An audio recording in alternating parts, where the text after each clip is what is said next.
So people are always writing in to ask me which power tools I think they should own. I use a huge number of power tools on this show, and inevitably I'll get the question, is that tool you used in the last episode truly indispensable? Should I run out and buy it right now? I can always sense the frustration behind these questions, and I totally get where they're coming from.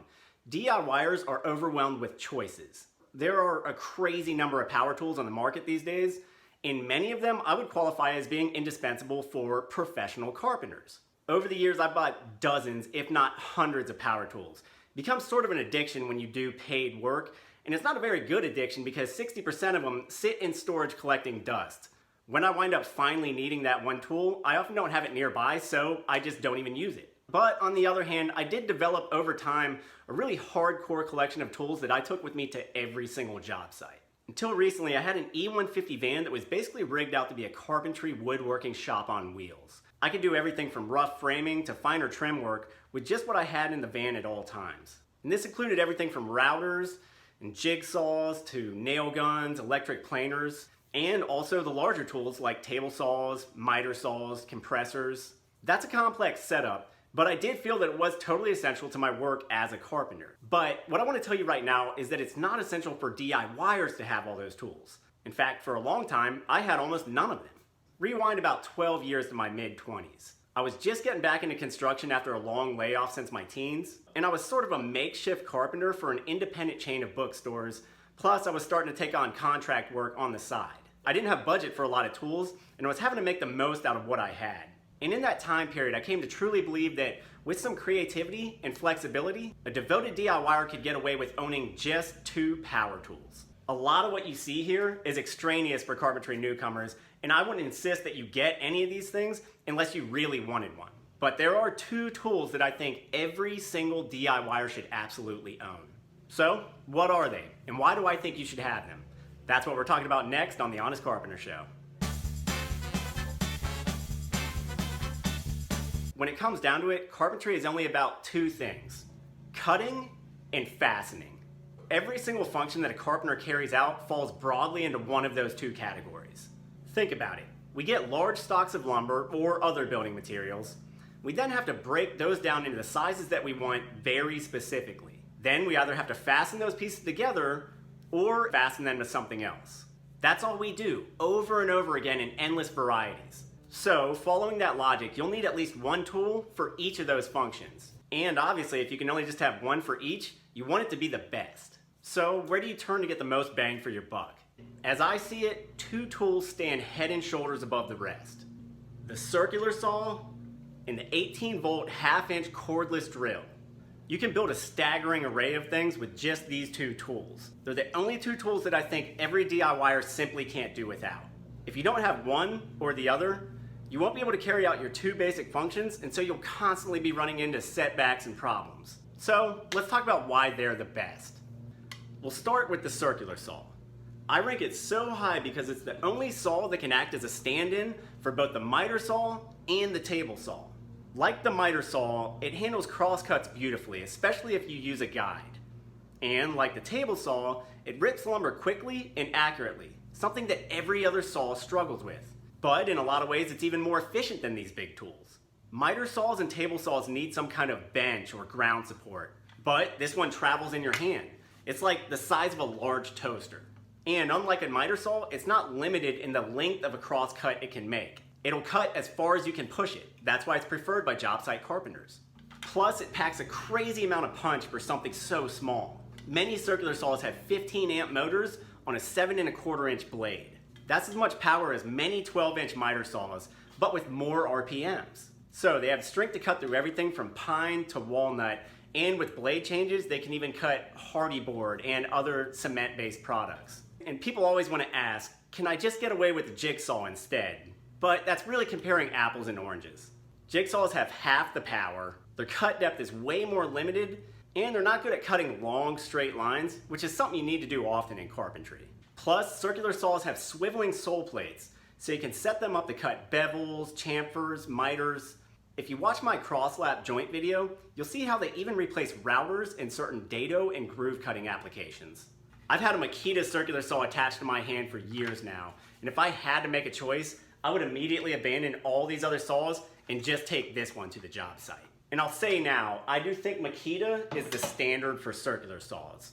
I've been using them since I was a kid on job sites in the 90s. I think their $100 corded model is the only circular saw a DIYer and even many pros would ever need. So I'll link that below, but I'll link several other makes and models too, because I think that they stand out in their class for pricing and reviews. My one knock against circular saws is that they can be dangerous. So much power in a freehand tool with so much speed means that you have to be very, very careful when using them. You have to practice all safety precautions every time you pick one up. In the future, I'm gonna do one or more videos on this tool because I think it is so indispensable. But for now, I'll say that if you have one or you're thinking about going out and getting one, please take all precautions, watch safety videos, read the manual. If necessary, only work or use it for a first time under supervision. But as far as this video goes, that takes care of our cutting function. So let's go on to our other basic function, fastening.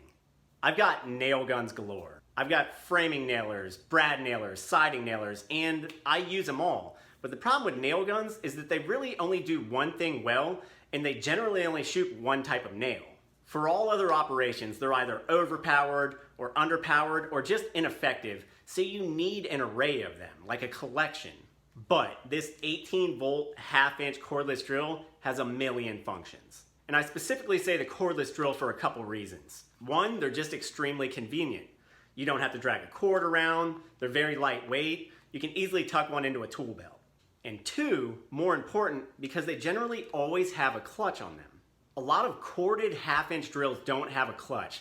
They'll just spin and spin and spin after they're activated, even once you take your finger off the trigger. The fact that cordless drills have a clutch gives them way more control. It controls the amount of torque, and it stops the bit from spinning when you take your finger off the trigger, so you don't cam out the top of your screws, something that DIYers are prone to doing pretty often. So with this one tool, you now get two extremely important functions, drilling and driving. In other words, with drill bits, you can bore out holes. Then with driving bits, you can drive fasteners into those holes. I'll admit that in recent years, impact drivers have become my go-to tool for driving screws because they're so strong. They're basically like small air wrenches without the air. But you don't have to have one to drive screws. A normal cordless drill can do the job just fine. You just have to make sure you're pre-drilling so you're providing clearance for the screws or fasteners that you're putting into your stock.